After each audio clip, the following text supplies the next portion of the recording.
Ahora sí, creo que la parte central actualmente es el tema de la liquidez y la parte de las tasas de interés. Hoy un representante del FOMC, de la Fed, William, mencionó que la gran mayoría de los miembros están de acuerdo con una bajada de tipos de interés y eso pues le da respiro a los índices. De hecho, en el FeedWatch de la Fed podemos ver que la semana pasada estaba en veintitantos por ciento la probabilidad de bajar tipos de interés para diciembre y ahora incrementa a un 81.1%, lo cual es un alivio para las bolsas porque eso ya se había descontado con anterioridad en el mercado desde hace algunas semanas y por eso veíamos ese declive en las bolsas también, ¿no? Mucho miedo, mucha incertidumbre ante el cierre de gobierno porque no hay datos económicos y de hecho sigue habiendo mucha incertidumbre porque dentro del calendario económico pues ya nos van a empezar a lanzar datos, ¿no? Como las nuevas peticiones de subsidio, como los precios del gasto en consumo. Ahorita vamos a ver qué significa todo esto y cuál sería la proyección en caso de que presenten algún dato, el dato que se va a presentar si es menor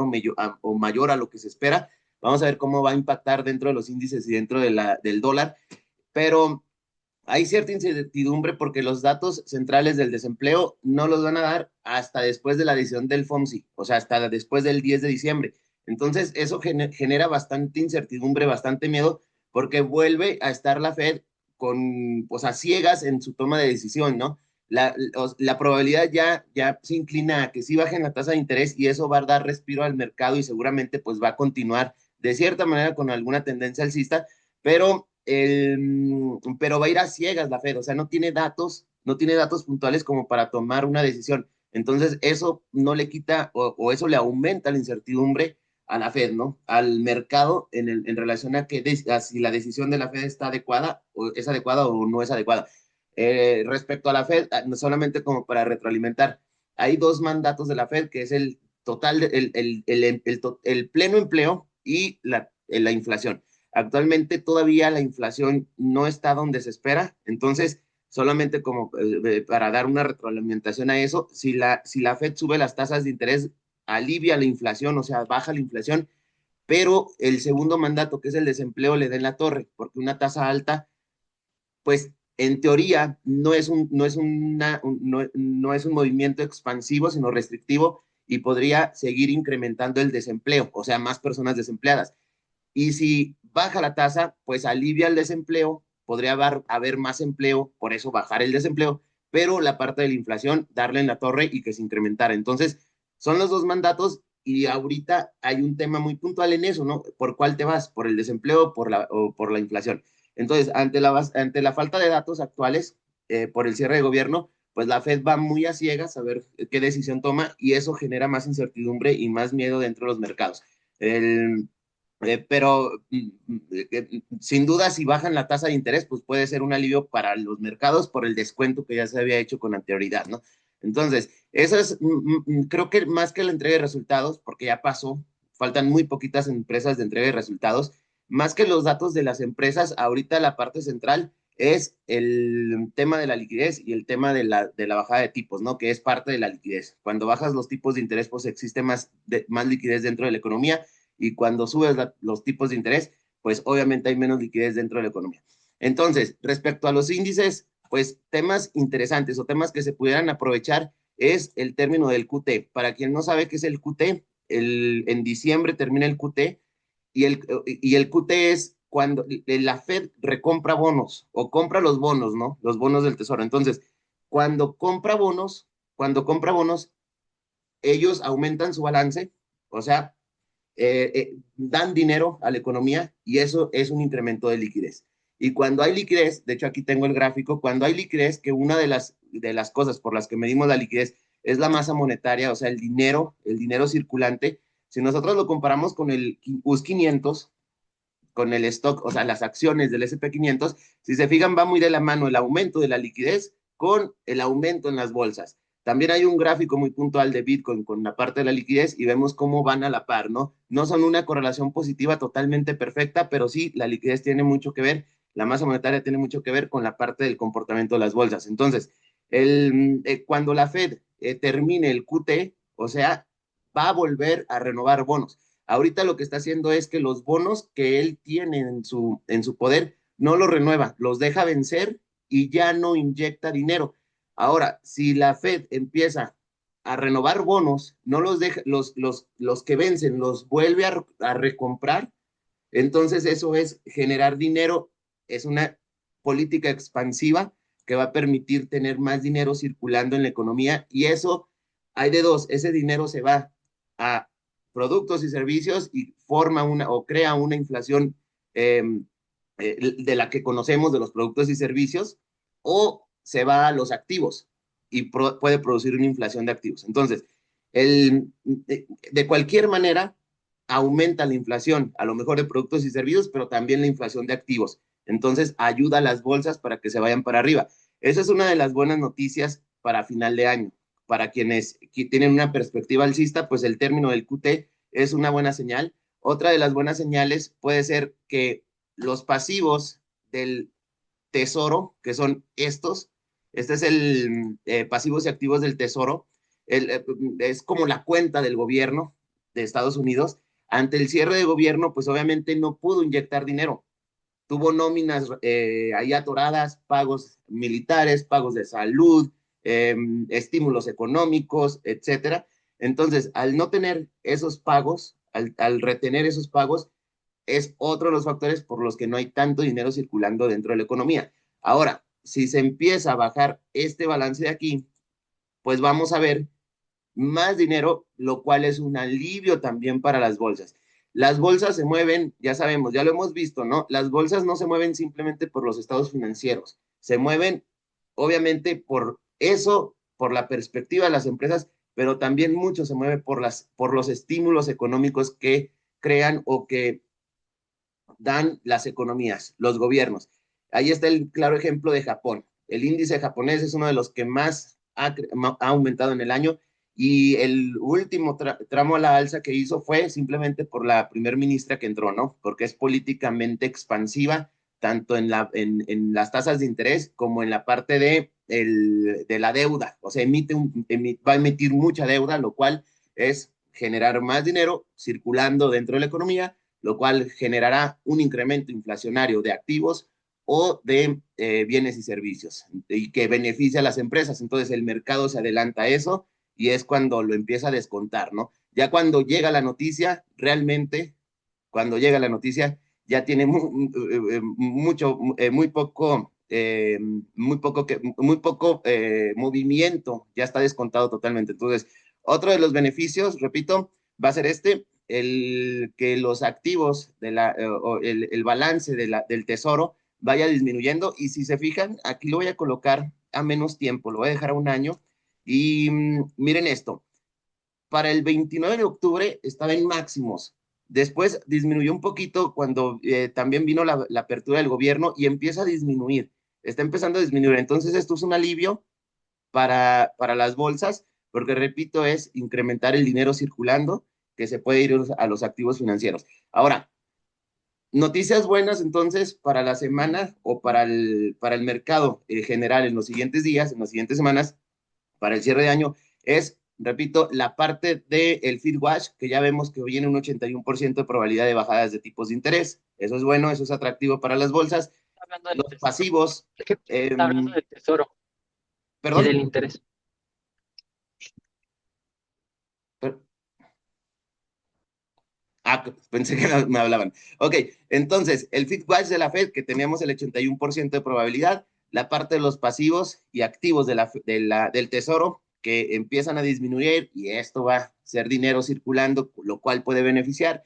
Cosas no tan atractivas es los repos también de la Fed, lo cual ya está al límite, ¿no? O sea, cuando incrementa esto, hay mucha gasolina que tiene la Fed como para distribuir dentro de una economía y cuando ya se vacía la gasolina, pues ya no hay tanto por dónde hacerle. Entonces, por eso viene la parte de la recompra de los bonos, etcétera, más estímulos porque por este lado ya hay poco. ¿Qué otra cosa tenemos positiva? Pues bueno, creo que en relación a la parte positiva o en relación a la parte de estímulos económicos, de estímulos de liquidez por parte de la economía son estos. Otro de los factores es que la masa monetaria tampoco deja de incrementar si lo vemos el máximo de 10 años sin el análisis del SP 500. Vemos que la masa monetaria en Estados Unidos sigue incrementando, sigue incrementando, sigue incrementando la degradación monetaria está cañoncísima, es más o menos del 7 al 9% anualmente por parte de esta economía y por ejemplo, en China también que incrementan mucho la masa monetaria. Entonces, esto también pues ayuda a las bolsas, no ayuda al dinero fiat, obviamente, porque hay una degradación, hay una pérdida de poder brutal con tanta política expansiva fiscal y endeudamiento por parte de las economías. Entonces, pero las bolsas sí, ahí es donde la brecha, de hecho hay un análisis bien interesante, donde la brecha de las personas que cuentan con cierto capital para invertir en este tipo de instrumentos y de los que no, se va ampliando. ¿Por qué? Porque los que no, los que tienen a lo mejor poquita cultura financiera, tienen su dinero en moneda fiat, ¿no? En moneda, en colchón, en banco. Entonces, la degradación monetaria te está comiendo el dinero y los que tienen un poquito de capacidad para invertir en activos financieros, pues les va bien por la degradación monetaria, porque hay más dinero circulando y entre más dinero circulando, pues menos vale tu dinero papel, pero sí se va a los activos financieros y hay un incremento en ellos, ¿no? Entonces, mucho de lo que pasó en el oro también, el oro ha aumentado muchísimo. ¿Por qué? Porque las personas se están dando cuenta que las políticas fiscales de los países de tanta deuda que están emitiendo le está dando en la torre a la moneda fiduciaria y buscan refugio en activos financieros sanos, ¿no? Y activos financieros sanos no solamente es el S&P 500, puede ser la plata, puede ser commodities, el oro, obviamente. Entonces, es muy interesante lo que está pasando, ¿no? Porque miren esto, o sea, el 25% de los dólares que hoy circulan se formaron, se crearon de la nada en pandemia, del 100%. Entonces, imagínate cómo cómo le están dando en la torre a la moneda fiduciaria, ¿no?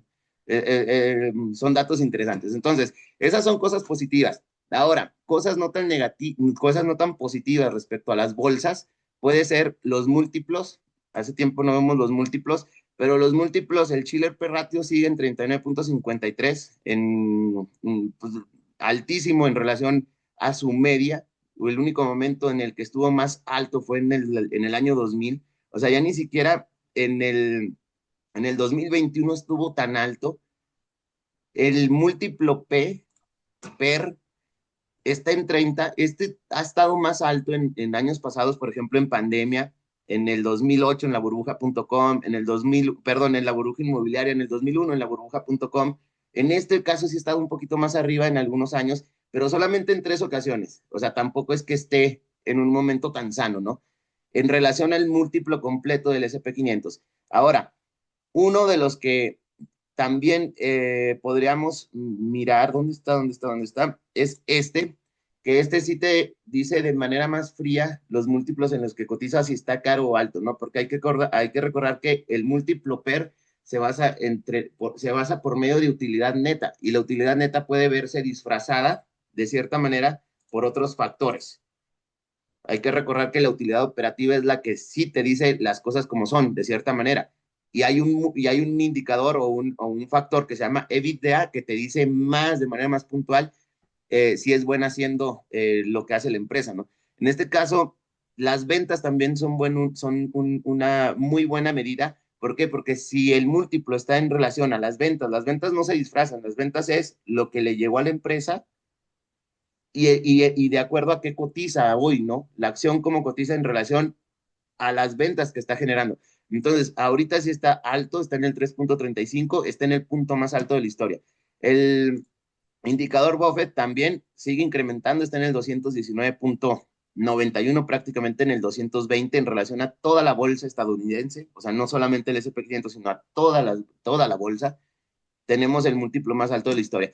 Entonces, temas puntuales en el sector tecnológico, que es donde actualmente los índices están totalmente concentrados, más del 30% están concentrándose en 7 empresas, pues los múltiplos de cierta manera no son tan altos en relación a su media de los últimos 5 o 10 años, a lo mejor no son tan altos, pero hay un tema ya en la parte del CAPEX, ¿no? Están invirtiendo muchísimo y ahora el miedo que existe es de tanta inversión que están haciendo y deuda que están emitiendo para poder invertir, aparte de sus utilidades y de su flujo que tienen de caja, pues bueno, hay cierto miedo de ver si se va a poder recuperar o si va a tener esa misma perspectiva de crecimiento con ese nivel de endeudamiento y de inversión en relación a los ingresos que pudieran tener en el futuro.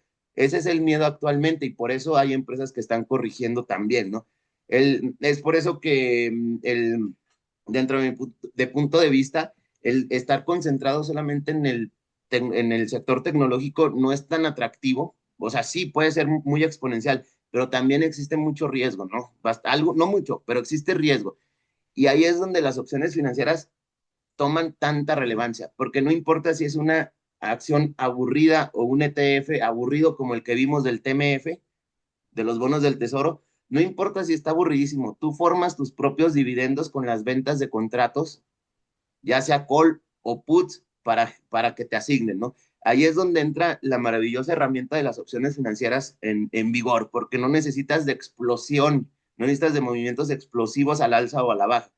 Si el mercado se encuentra lateral, a todo dar, porque tú empiezas a generar tus propios dividendos, tus propios créditos a favor y empiezas a acumular beneficios en tu cartera. Entonces, de esa manera podemos diversificar, sí tener de cierta manera alguna parte de nuestro portafolio en el sector tecnológico, pero ahorita como está la situación, pues también vale la pena diversificar en empresas a lo mejor aburridas, pero a través de opciones financieras que te permitan generar rendimientos constantes, constantes, constantes, sin buscar solamente una dirección.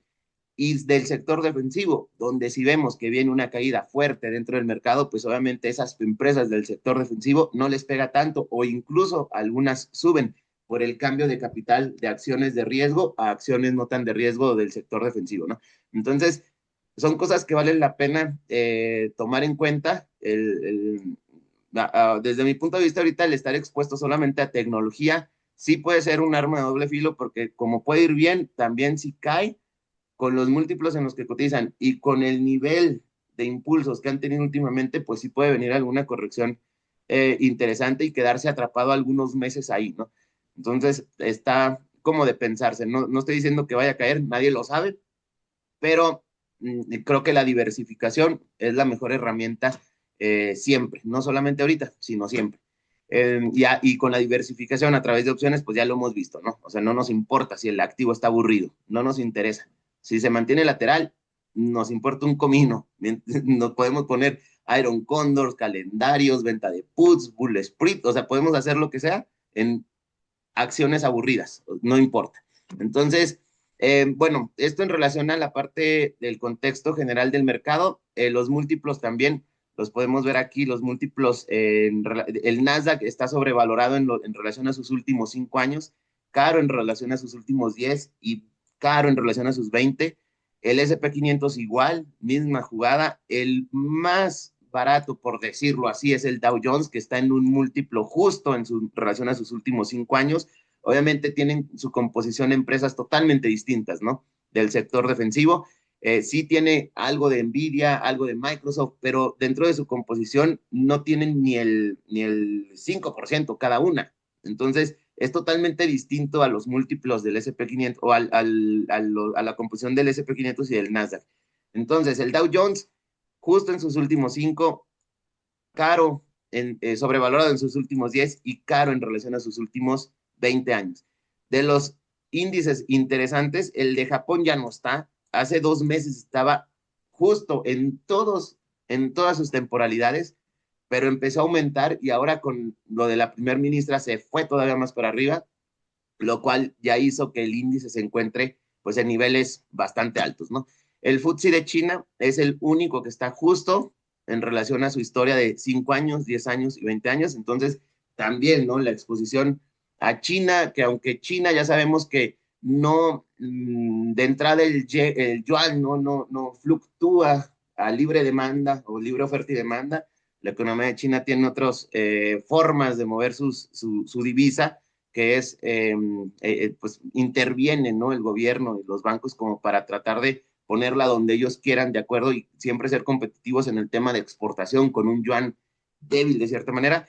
Y también las bolsas, ¿no? Tienden a tener cierta intervención en empresas. Entonces, hay algunas personas que no les gusta mucho por ese tema, pero pues siempre la diversificación puede ser interesante para quienes buscan algo de largo plazo. En mi caso, o en el caso de muchos de los que estamos aquí, que operamos opciones, pues no nos interesa mucho. ¿Por qué? Porque buscamos movimientos de corto plazo, ¿no?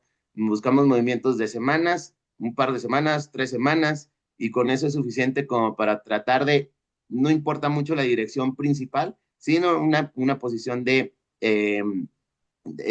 secundaria, ¿no? A la principal, en algún impulso o en alguna corrección.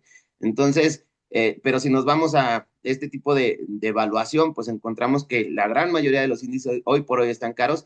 Uno de los más caros es el de Alemania, otro de los índices que en su tema de beneficios no ha ido bien, pero miren, ha aumentado un montón el índice alemán, ha aumentado muchísimo también. ¿Por qué? Porque ha habido tanta expansión fiscal, endeudamiento, que se ha ido para arriba. Ahí es la complejidad del mercado, ¿no? Que no solamente tienes que ver la parte financiera de las empresas, sino también la parte macroeconómica de lo que está pasando en los diferentes formas de evaluar, la parte de tasas de interés, políticas futuras expansivas, ya sean fiscales o monetarias, etcétera.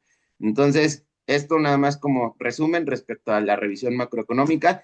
Y el índice del miedo, pues lo tenemos en miedo extremo, ya bajó un poquito. Hay que acordarnos que este índice se toma en contra cuando hay mucho miedo por parte del mercado. Quiere decir que ya se están haciendo ventas masivas, hay miedo, se vende, se vende, se vende, se vende, se vende. Y cuando está en extremo miedo, para muchos es momento de entrar.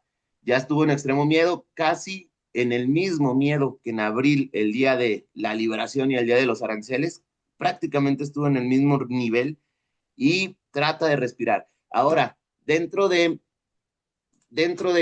índice del SP 500, pues bueno, ya vimos hoy que tuvo un incremento, ¿no? Y que nos sirvió Gama en la mañana, pero locamente porque se fue exactamente a donde marcaba Gama. Desde la apertura marcó Gama en los 6,700 y tocó los 6,700 y ahí se frenó. Sí subió unos puntitos más, unos puntitos menos, obviamente, porque no es que sea milimétrico, pero la zona en la que llegó fue súper atinada gracias a Gama, ¿no? O sea, llegó a los 6,700 como un imán y de ahí no se soltó. Hoy se encuentra ahí, sigue estando en los 6,700.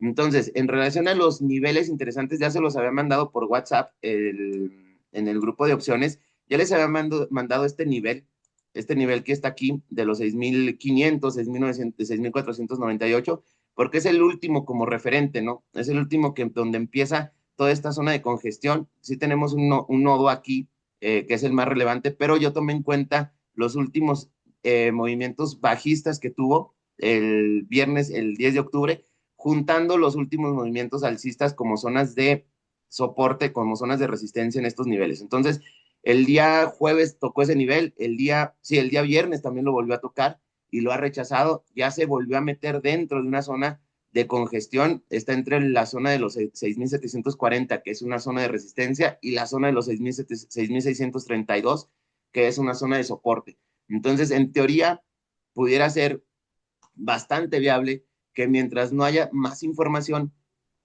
pudiera ser que el índice empezara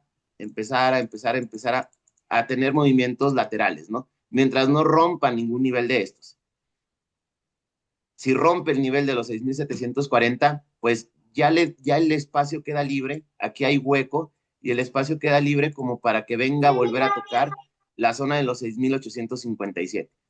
Serían como los niveles clave. Y mientras no rompa el nivel de los 6,450, esta zona de aquí, estamos a salvo. Si la rompe, ya no hay mucho ya no hay mucho volumen de negociación que pudiera frenar una caída mayor.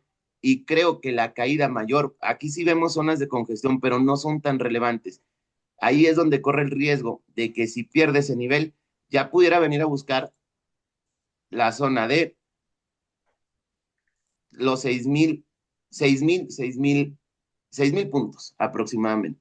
¿Va? Sí tiene ciertos frenos el índice en estos niveles, pero la zona más relevante sería esta, como una posible zona de entrada, ¿no? los 6,000 puntos, lo cual también podría coincidir si ponemos una media móvil de 200 periodos. A ver, déjenme colocar nada más la media móvil. A ver, por aquí tengo, a ver, miren, la media móvil de 200 periodos coincidiría de cierta manera con este nivel, se acercaría. Entonces creo que es un nivel interesante por tomar en cuenta. Mientras no pierda este nivel, pues se pierde un poquito el riesgo de una caída mayor de aquí a fin de año, ¿no? Y de aquí a los primeros meses del 2026. Porque sin duda va a llegar un momento en el que el índice va a tener que corregir. No hay de otra, es una realidad, o sea, esto no es infinito, esta verticalidad o este impulso tan estirado que ha hecho el índice, hoy ya tuvo algún pequeño respiro, pero sigue siendo un movimiento bastante estirado, donde la verdad es que no ha tenido una corrección como las que conocíamos del 10%, 8%. Apenas tuvo una corrección del 5% y ya se hablaba de miedo extremo, ¿no? Entonces, pues bueno, esa es como la perspectiva respecto a niveles de corto plazo. Pues bueno, creo que la zona de los 6,700 pudiera funcionar como una zona de resistencia. En la mañana se me fue uno, ¿no? El que estaba buscando aquí, que no me alcanzó a dar la alerta. Ahora coloqué una también, pero aquí tengo la alerta porque si llega a tocar este nivel, quiero poner una posición dentro de los futuros del ES en opciones, aquí tratando de venir a buscar por unos puntitos nada más un movimiento alcista, pero no lo ha tocado, ya estuvo cerca 2 veces, no lo ha tocado, entonces voy a esperar. Ya lo malo es que ya no me está gustando mucho que haga movimientos cada vez más bajos, pero en caso de que toque aquí, creo que con un pequeño rebotito pudiéramos buscar algún movimiento alcista. Oigan, y en relación a Nvidia, pues hoy tuvo un movimiento alcista, pero después ya en el posmercado corrigió, vino, creo que cerró en los 179, casi en los 200. Entonces, sí, la vela sí, logró terminar por arriba de la zona del POC, que es interesante, pero lo malo es que en el posmercado volvió a caer. Entonces, el día de mañana es muy probable que si no pasa nada dentro del premercado, abra más o menos en estos niveles, por los 180. Si abre en el premercado por arriba de nuevo, o sea, más o menos por donde cerró, pudiera ayudarle y buscar un respiro adicional. Pero si vuelve a abrir por abajo de la zona del POC de los 181, pues se corre el riesgo de que siga funcionando este nivel como rechazo y busque movimientos bajistas, ¿no? Entonces, nada más, la estuve viendo, de hecho, en el postmercado, compré 10 ETFs de especulación nada más, del NBDU, que es el ETF que duplica el rendimiento de Nvidia, pero en cuanto los compré, empezó a bajar. Hasta parece que fui el de la sal, porque los compré y empezó a bajar. Creí que ya iba a cerrar y que pues estaba comportando bien en el posmercado. Entonces dije, si cierra aquí, probablemente abra con un tono alcista, pero pues bueno, no fue. Se fue por abajo en el posmercado. Así que mañana me tocará cerrar la posición o ver cómo.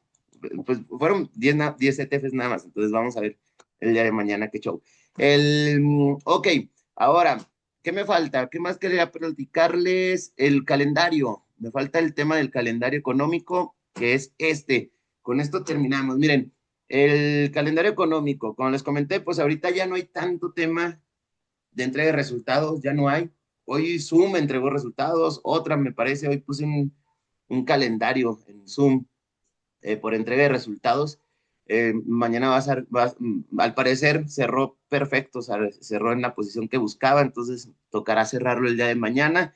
Y en relación a datos económicos, pues miren esto, Producto Interno Bruto de Alemania en 0,0, y aún así el DAX alemán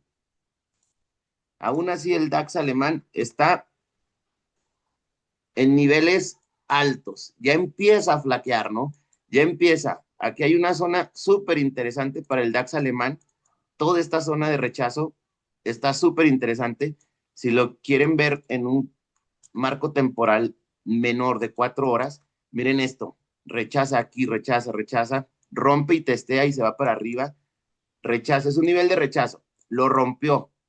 Entonces, si esto funciona como resistencia, el DAX alemán pues tiene sus primeras paradas y de hecho ya está por abajo de su media móvil de 200 periodos.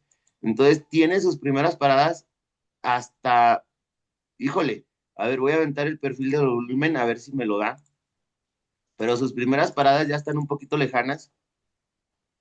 Voy a aventar esto así.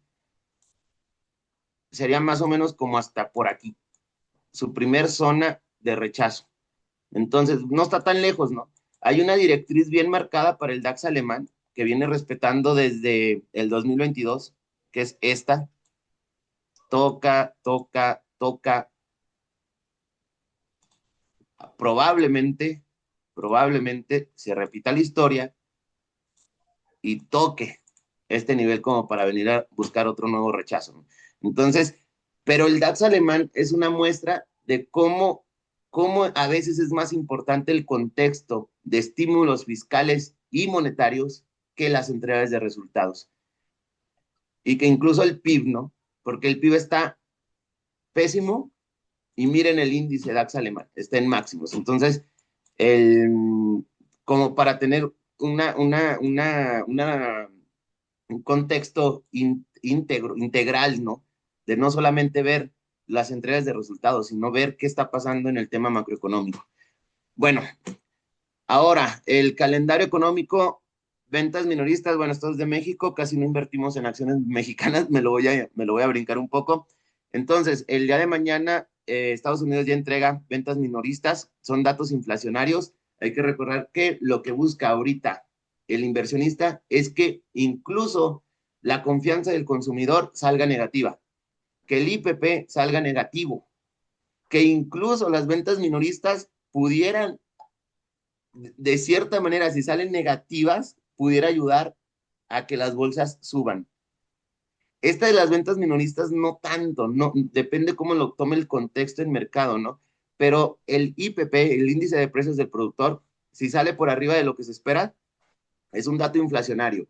Si sale por arriba, quiere decir que el productor está pagando más por sus productos, servicios, lo cual va a trasladar al consumidor final. Y eso es un indicador inflacionario, lo cual permitiría que la Fed pudiera ser más restrictiva su posición el 10 de diciembre y no bajar tasas. Y si estos datos salen por arriba, muy probablemente mañana los índices pudieran corregir. ¿Dónde dejé el calendario? Aquí. Entonces, si el IPP sale por arriba, pudiera corregir el índice. Si las ventas mensuales salen muy alcistas, muy arriba, pudiera el índice corregir. Si la confianza del consumidor sale por arriba, pudieran corregir los índices.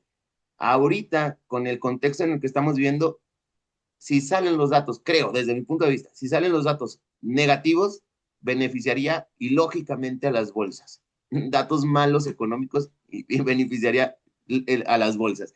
Por ese contexto de bajar tipos de interés. Ahora, nuevas peticiones de subsidio por desempleo el miércoles se adelantan. Normalmente son el jueves, pero el jueves es día festivo, el día de acción de gracias. Entonces, el jueves, si las nuevas peticiones de subsidio por desempleo aumentan, al ser un dato negativo por el contexto que estamos viviendo, sería muy probable que los índices respondieran alcistas, porque lo que quiere el inversionista es que la Fed baje la tasa de interés, no le importa ahorita mucho más lo otro, sino que bajen la tasa de interés y la parte de la liquidez. Entonces, si hay más peticiones de subsidio por desempleo, si existen más peticiones de subsidio por desempleo, eso quiere decir que hay más urgencia por bajar tipos para aliviar el desempleo o para aliviar el empleo y que aumente el empleo y baje el desempleo, obviamente. Así que las nuevas peticiones de subsidio por desempleo va a ser también un dato interesante. El PIB también, si sale un PIB por arriba del esperado, pues el dólar se puede beneficiar. Los precios del gasto de consumo son datos inflacionarios. Todos estos tendrían que salir negativos para tener un alivio por parte de la Fed y la bajada de tipos de interés.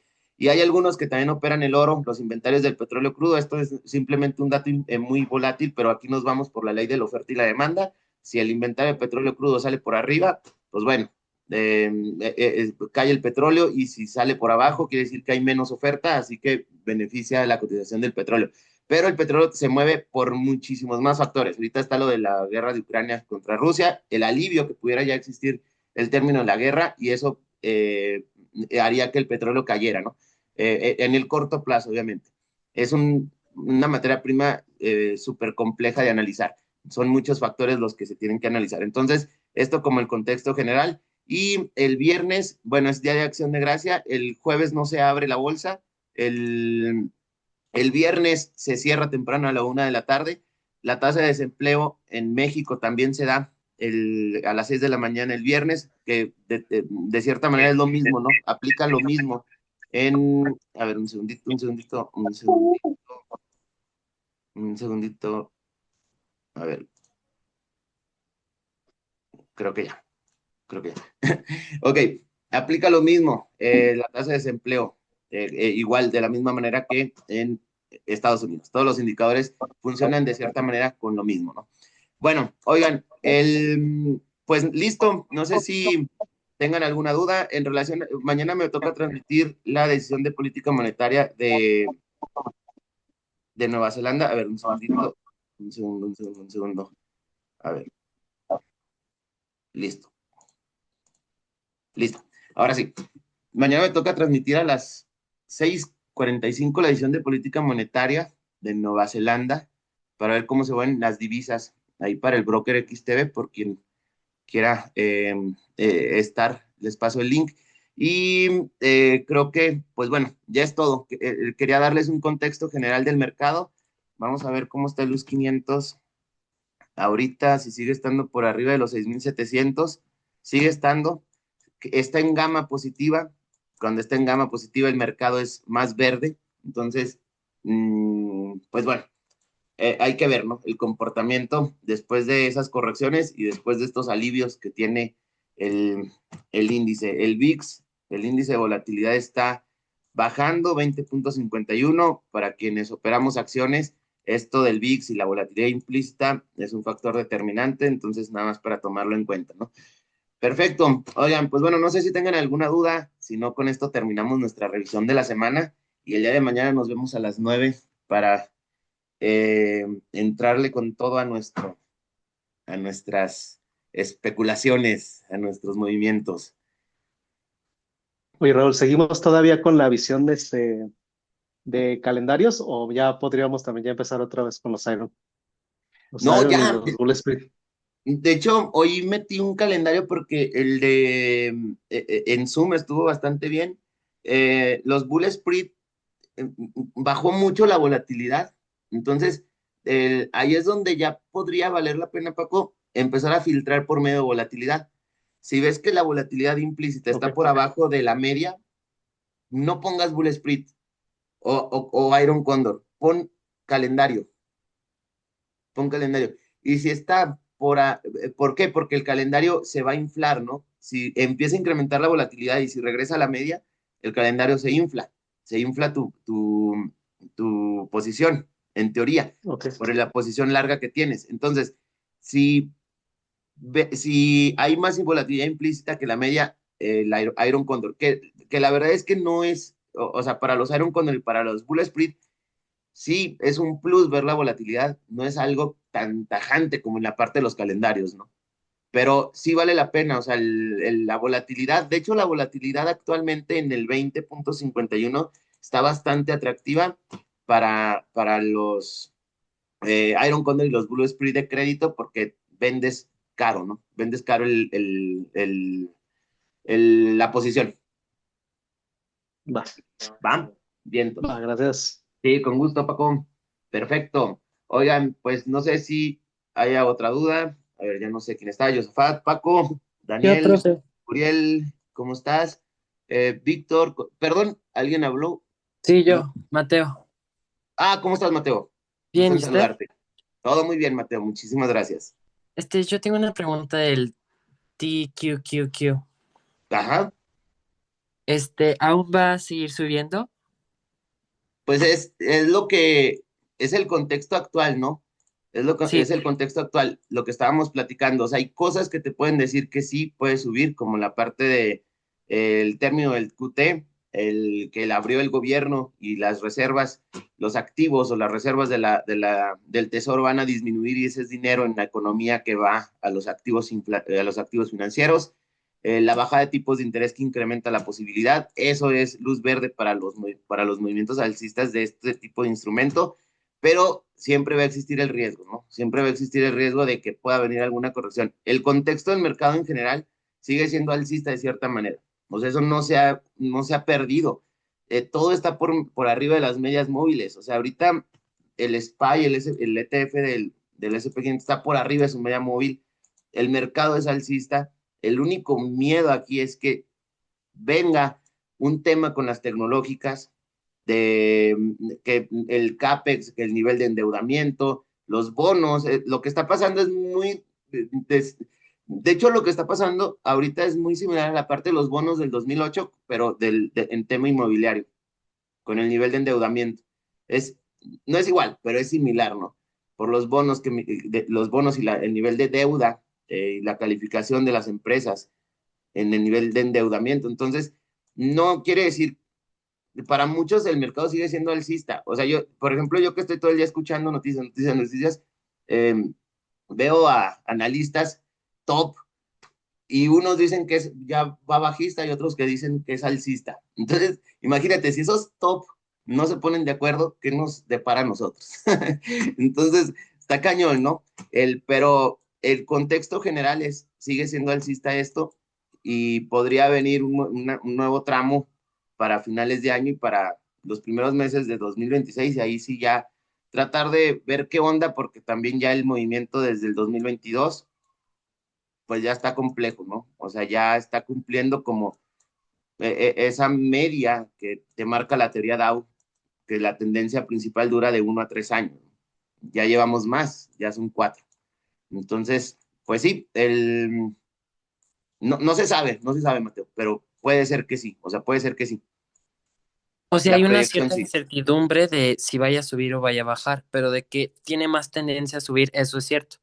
Sí, exactamente, Ok. exacto. Y es que en la bolsa no se sabe, o sea, todo es especulación. Lo único que nos queda es tratar de ver todos los factores que engloba el movimiento de un activo y trabajar con base a ello, pero no sabemos, pues no sabemos si va a seguir subiendo o va a seguir cayendo mañana. Ok, ¿Va? gracias, profe. Bien, entonces, cuídate, Mateo, gusto en saludarte. Igualmente, Perfecto. Sí, también ya te mandé mi correo. órale, va, perfecto. A todo dar, Mateo. Gracias. Gracias. Chao. Perfecto. Oigan, dudas adicionales. Nada, nada. Vientos. Ok, entonces déjenme despido. HP, no sé quién sea. Joel, gusto en saludarte. Honor, gusto en Gracias, profe. saludarte. Nos vemos. Cuídate, Josafat. El Ale, gusto en saludarte. Igualmente, Connie. profe. Nos vemos, cuídense mucho. Ya me despedí de ustedes. Daniel, Paco, Uriel. Vientos, ya se fueron algunos, así que pues Gracias, profe. terminamos. Mañana nos vemos. Ah, Víctor, no te vi. ¿Dónde estabas? Aquí ando. A ver, bueno, ya ni sé, pero ya te vi. Te sale, Víctor. Cuídense Gracias, mucho. Raúl. Gusto en verlos. Nos vemos. Chao.